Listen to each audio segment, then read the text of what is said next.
ہمارے تمام ناظرین و سامعین کو محبت بھرا سلام۔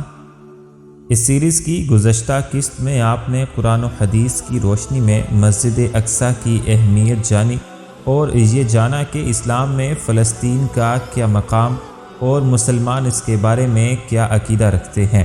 آج کی اس قسط میں ہم عہد اسلامی کے آغاز سے لے کر صلیبیوں کے حملوں تک اور صلیبیوں کو نیست و نابود کرنے سے لے کر سلطنت عثمانیہ کی فلسطین پر حکومت تک سب جان سکیں گے۔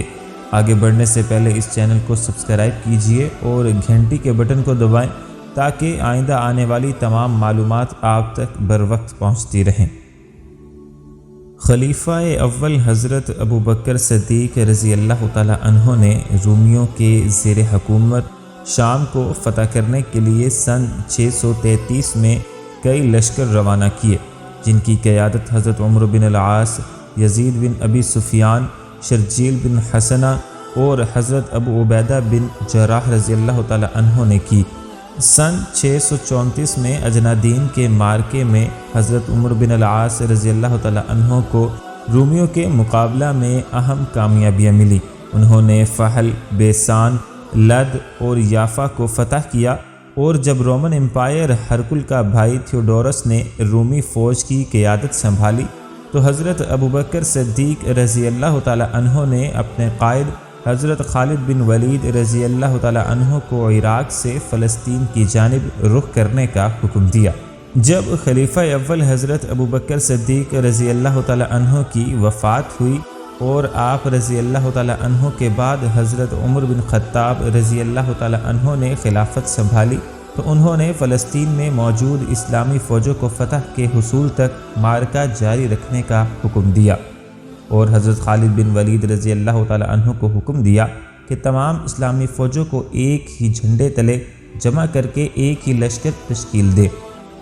معرکہ یرموک میں حضرت خالد رضی اللہ تعالی عنہ کا رومیوں کے ساتھ سخت معرکہ ہوا، جس کے نتیجے میں فلسطین کی تاریخ میں مسلمانوں کو ایک فیصلہ کن فتح و کامیابی نصیب ہوئی، کیونکہ اس کے ذریعے تمام رومیوں کو فلسطین سے باہر کر دیا گیا۔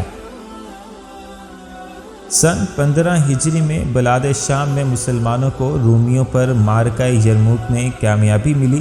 غزوہ نابلس، لد، یافا، رفح اور دیگر شہروں کو فتح کیا گیا۔ عیسائی القدس میں قلعہ بند ہو گئے۔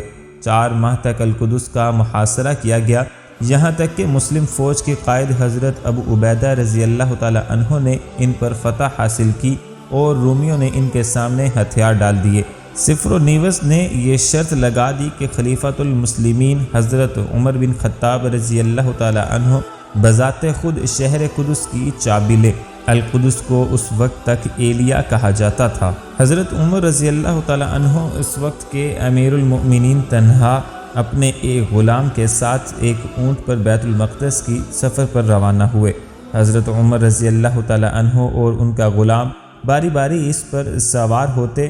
حضرت عمر رضی اللہ تعالی عنہ اگر چاہتے تو ایک عظیم لشکر کے ساتھ بیت المقدس کی طرف نکلتے، لیکن انہوں نے دنیا کے دوسرے بادشاہوں کو تو واضح اور خوف الہی کا درس دینا چاہا۔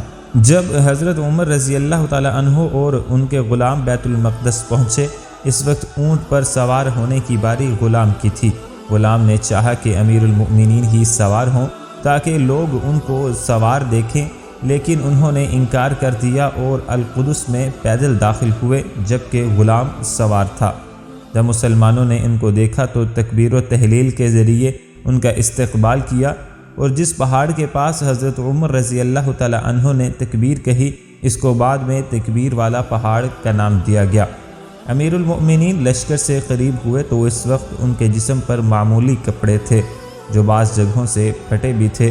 عیسائی القدس کی دیواروں سے اس عجیب منظر کو دیکھنے لگے اور وہ زبان حال سے کہہ رہے تھے کہ کیا یہ اس لشکر جرار کے امیر المؤمنین ہیں۔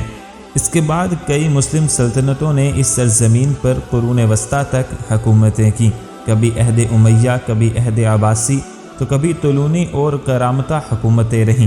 عثمانیوں نے سن 1516 میں حلب کے قریب مراج دابق کے معرکہ میں ممالک پر فتح حاصل کی۔ وہ فلسطین میں داخل ہوئے اور پھر وہ اس وقت سے لے کر 4 صدیوں تک عثمانی سلطنت کے زیر حکومت رہا۔ سلطان عبد الحمید ثانی رحمۃ اللہ علیہ نے عثمانی سلطنت سنبھالی۔ انہوں نے حکومت کو منظم کیا اور عثمانی دستور بنایا، پارلیمنٹ کا نظام تشکیل دیا، شورا قائم کی، عربوں کو حکومت میں شریک کیا، لیکن اصل حکومت ترکوں کے ہاتھ میں ہی رہی۔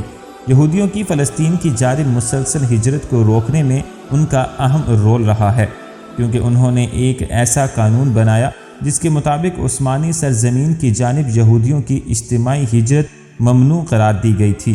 ان میں سے زائرین کی حیثیت سے آنے والوں کو فلسطین میں 3 ماہ سے زائد اقامت اختیار کرنے کو بھی ممنوع قرار دیا تھا۔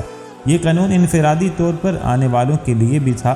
جب عثمانی یونانی جنگ کا آغاز ہوا اور عثمانی حکومت کمزور پڑ گئی، اس وقت ہرزل نے یورپ کے لاکھوں یہودیوں کو متحرک کیا اور فینا میں عثمانی سفیر کے ذریعے سلطان عبد الحمید ثانی رحمۃ اللہ علیہ کو یہود کی جانب سے بہت بڑے لالچ کی پیشکش کی گئی تاکہ یہود کو فلسطین کی جانب ہجرت کرنے کی اجازت مل جائے، لیکن سلطان عبد الحمید رحمۃ اللہ علیہ کا جواب نہایت واضح اور 2 ٹوک تھا۔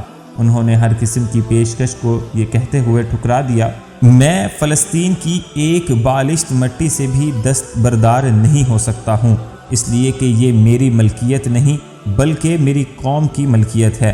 میری قوم نے اس سرزمین کے لیے قربانیاں دی ہیں اور اپنے خون سے اس کو سیراب کیا ہے۔ اسی وقت سے پھر تھیوڈور ہرزل نے خلافت عثمانیہ کے خاتمے کے لیے فکر مند ہوا اور اس کے خواب دیکھنے لگا۔ یہودیوں کی ہجرت کے بارے میں عثمانی خلیفہ سلطان عبد الحمید ثانی رحمۃ اللہ علیہ کے موقف اور یہودیوں کی پیشکش کو ٹھکرا دینے سے یہ بات مؤکد ہوتی ہے کہ عثمانی حکومت فلسطین پر کسی کو ناجائز قبضہ کرنے کی اجازت دینے کے لیے تیار نہیں تھی، لیکن ایسا ظاہر ہوتا ہے کہ خلافت عثمانیہ کے خلاف سازشیں اور سلطان عبد الحمید رحمۃ اللہ علیہ کی معزولی، یہ سب برطانیہ کے ان وعدوں کی تنفیذ کی تمہید تھی جو اس نے یہودیوں کے ساتھ کیے تھے۔ یہاں یہ بات قابل ذکر ہے کہ ترکی کے موجودہ صدر طیب رجب اردگان فلسطین کے بارے میں اپنے عثمانی آباء و اجداد کے کردار کو ادا کرنے کی کوشش کر رہے ہیں۔ اس حوالے سے ان کے بعض موقف اور کام ایسے ہیں جن سے یہ بات اور بھی زیادہ مؤکد ہوتی ہے۔ اللہ تعالیٰ سے دعا ہے کہ اللہ مسلمانوں کو دوبارہ اپنے انبیاء کی سرزمین فلسطین پر اسلام کا پرچم لہرانا نصیب فرمائے۔ وما علینا الا البلاغ المبین۔